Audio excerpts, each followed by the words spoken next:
เฮาใหญ่เฮาโตแล้วก็หวังได้เพิ่งพิงอันนี้เป็นสิ่งที่ธรรมเทศนาโดยพระอาจารย์ที่เฮาได้หาเบิ่งได้ยากเรื่องยศยังไม่ตู้สำลีเป็นพุทธสถานที่เป็นประจำอยู่ก็คือวัดบุคคลที่หาได้ยากที่สุดแซนดิโกแคลิฟอร์เนีย USA ลูก11-12 คนเลี้ยงจนใหญ่โตบ่ติดวันติดยาจักคนได้สามีก็เป็นโคโลเนลเป็นผู้มีอำนาจวาสนาเป็นนายทหารใหญ่และก็ลูกก็ได้ดีวัดทุกคนอย่างเมออกติมนี่ก็อยู่นี่ก็เบิ่งลูกเบิ่งหลานมีฐานะอันมั่นคงอย่างพ่อกิไปอยู่เท็กซัสก็เป็นบุคคลที่มีอยู่มีกินตามอัตภาพตามสังคมบ่ได้เป็นมหาเศรษฐีแต่ก็ต้องน้องเป็นมหาเศรษฐีเพราะว่าบ่มีความทุกข์ทางด้านทรัพย์สินเงินทองเป็นผู้มีความขยันหมั่นเพียรได้เก็บได้ไม่ออกจันก็อยู่เท็กซัสกาเป็นผู้มีอยู่มีกินนี่แหละผู้เป็นญาติพี่น้องท่านไกลยังไม่ออกแบบนี้กับเพิ่นก็คือสิ้นกินเจไปวัดประจำคือสิ้นประจำอาตมานี่ก็เป็นไดเวอร์ประจำไปฮับแล้วก็ไปส่งพร้อมนี่นะเพราะว่าผู้เฒ่าเบิ่งแล้วหูตาบ่ดีแล้วก็ได้เบิ่งลูกเบิ่งหลานยังมีตู้สำลีเป็นพระอรหันต์ซึ่งว่าเป็นพระอรหันต์ในบ้านก็พาลูกพาหลานไหว้พระสวดมนต์ประเดชทิ่นวัดป่าพระศาสนาต้องเอาไปให้เพิ่นกินอยู่เนาะคุณธรรมที่เพิ่นมีหั่นดูแลเบิ่งแยงคนไกลเอาใจใส่คนอยู่ไกลเอาใจใส่วัดอยู่ไกลเบิ่งแยงวัดอยู่ไกลวัดอยู่พวกไหนก็ตามอย่างไม่ตู้สำลีเพิ่นพาลูกพาหลานไปเฮ็ดบุญเบิดทุกมอนวัดใดสร้างขึ้นมาใหม่เพิ่นก็ไปเป็นเจ้าภาพครูบาอาจารย์อย่างเช่นอาจารย์ไสยะเพิ่นก็มาสร้าง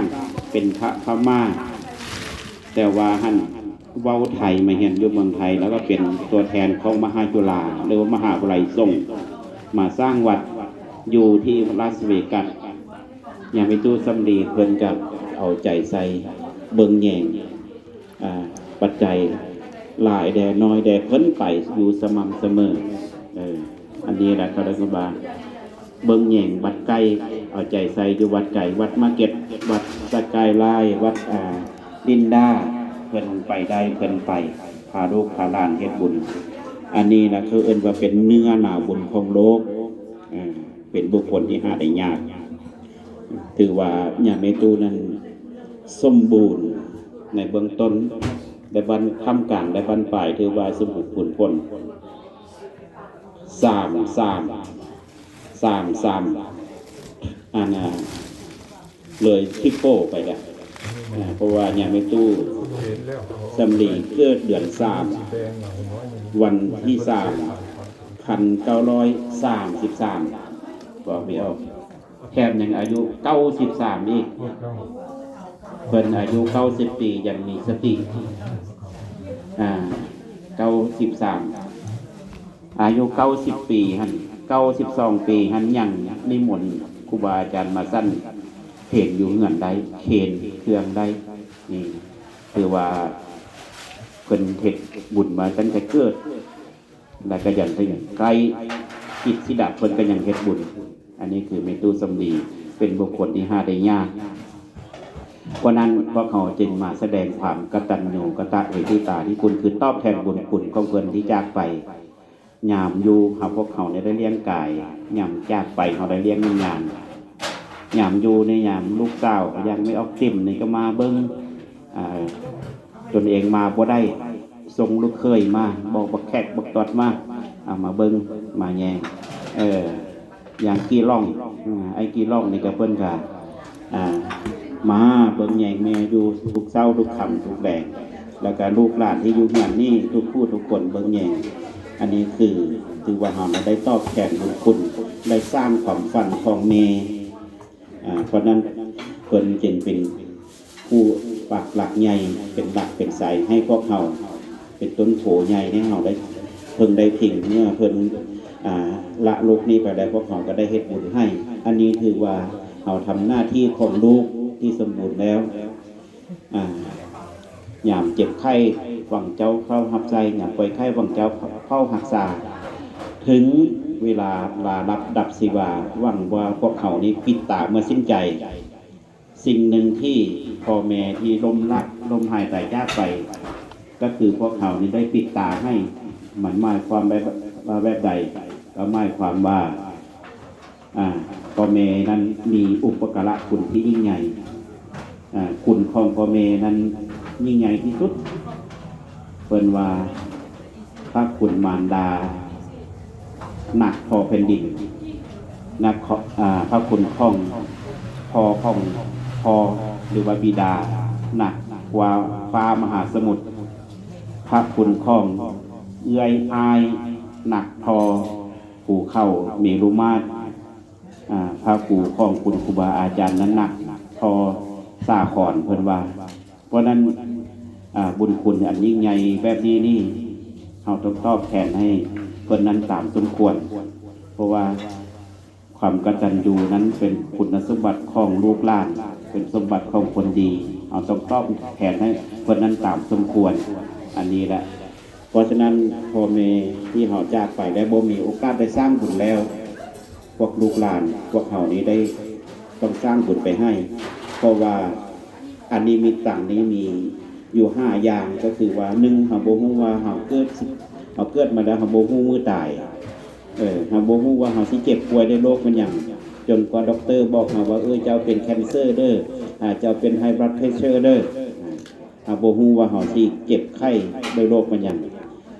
เขาบ่ฮู้ว่าเขาสิไปตายอยู่ตรงใดสิตายอยู่ถึงยนต์บ่หรือทางรถบ่หนทางบ่โรงหมอบ่หรือว่าเฮือนศาลบ่เขาบ่ฮู้ว่าเขาสิไปตายตรงใด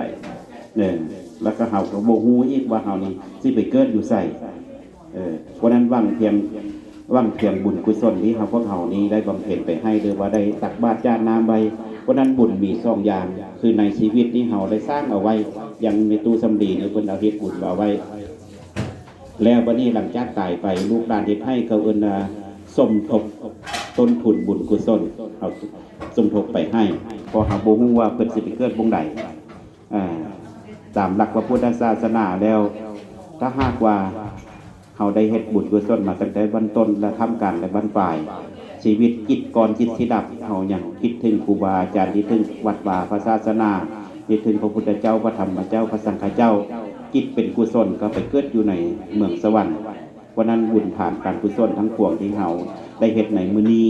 เขาก็ต้องสงสัยว่าบุญกุศลนี้สิฮอดเพิ่นบ่ฮอดไม่ออกแต่ว่าขึ้นตามฐานะว่าสิได้รับหรือบ่ได้รับขึ้นตามฐานะ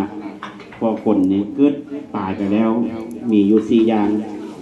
1ตายเป็นเปรต2ตายไปเป็นเทวดา3ตายเป็นสัตว์เดรัจฉานอันที่4ตายเป็นพูดผีปีศาจอันนี้พอเฮาบ่ฮู้ว่าเฮาสิไปตายอยู่เกิดวงไหนถ้าเกิดเป็นเทวดาบุญกุศลที่เฮาตักบาตรญาตินาไปนี่บ่ได้ฮอดเพิ่นเพราะว่าเทวดาและมนุษย์นั้นบ่ได้รับบุญในส่วนนี้แล้วเพราะว่าเพิ่นพ้นจากโลกนี้ไปแล้วไปเกิดเมืองแมนแดนสวรรค์แล้วพวกนี้เป็นเทวดาแล้วบ่ได้รับแต่ว่าบุญกุศลที่ย้อนตกมาหาพวกเฮานี่คือเก่าบัดนี้ถ้าเกิดว่าตายไปแล้วไปเป็นสัตว์เดรัจฉานหรือว่าเป็นสัตว์เป็นหมูเป็นเป็ดเป็นไก่อันนี้ก็บ่ได้รับอีกเพราะว่าหมูเป็ดไก่ก็มีอาหารเป็นของตนเองแล้วบัดนี้ถ้าเกิดไปเป็นเปรตบัดเนี่ยเปรตนี่บุญกุศลนั้นยังบ่ครบถ้วนแท้บ่พอแท้อันนี้ที่ได้รับส่วนบุญกุศลที่พวกเขาได้อุทิศไปให้เพราะนั้นบุญกุศลที่พวกเขาอุทิศไปให้นี่เขาหวังว่าเพิ่นสิได้รับเพราะนั้นแล้วแต่บุญกุศลของใครของเราว่าผู้เพิ่นนั้นได้บุญเพิ่นมาสำใดแต่ว่าเราบ่ต้องสงสัยว่าทรัพย์สินเงินคำที่เราทานไปนี่อาหารบ้านเขาที่เราทานไปนี่สิฮอดเพิ่นบ่ฮอดอย่างแน่นอนเพราะนี่ออกแล้วแต่ตามฐานะว่าเพิ่นสิไปเกิดอยู่วงใดถ้าเกิดปัจจัยบุญกุศลที่บ่พร้อมเบียกครับเพิ่นก็สิได้รับแล้วเพิ่นก็สิได้ไปเกิดสู่เมืองแมนดัสซันพ้นจากความทุกข์ทั้งปวงเพราะฉะนั้นอย่าไปตู้สำลี ลูกหลานญาติพี่น้องทุกผู้ทุกคนเพิ่นเป็นบุคคลที่หาได้ยากท่ามกลางและบรรปลายเพิ่นสมบูรณ์ทุกสิ่งทุกอย่างเพราะนั้นเพิ่นเองนี้ได้ไปเกิดที่ดีซึ่งสุขนี้อาตมานี่มั่นใจว่าเพิ่นได้ขึ้นไปสวรรค์ชั้นฟ้าเกิดเป็นเทวดาแล้วเพราะว่าเพิ่นบ่เคยสร้างความทุกข์ให้กับไผบ่เคยเว้าถึงควันไผบ่ได้เคยจมให้ไผมีแต่พาลูกสวดมนต์ไหว้พระบำเพ็ญกุศลอยู่ตลอดเวลาเพราะนั้นอานิสงส์ทั้งปวงนี้ที่อาตมาและครูบาอาจารย์ได้มาบำเพ็ญกุศลในมื้อนี้และก็ญาติโยมทุกคนได้มาบำเพ็ญในมื้อนี้จะเป็นภาระปัจจัยเป็นนิสัยตามทรงสุขยืดดวงวิญญาณของเพิ่นไปสู่เมืองแมนสวรรค์ตามที่พวกเราได้ปรารถนาเอาไว้และขอภาระอานิสงส์ทั้งปวงนี้จงตกไปถึงญาติโยมสาธุชนลูกหลานทุกคนให้มีอายุวัฒนะสุขะภาระปฏิภาณธนสั้นทุกคนเอวังก็มีด้วยประกาศนีจุดนั้นก็คือพระอาจารย์วิชัย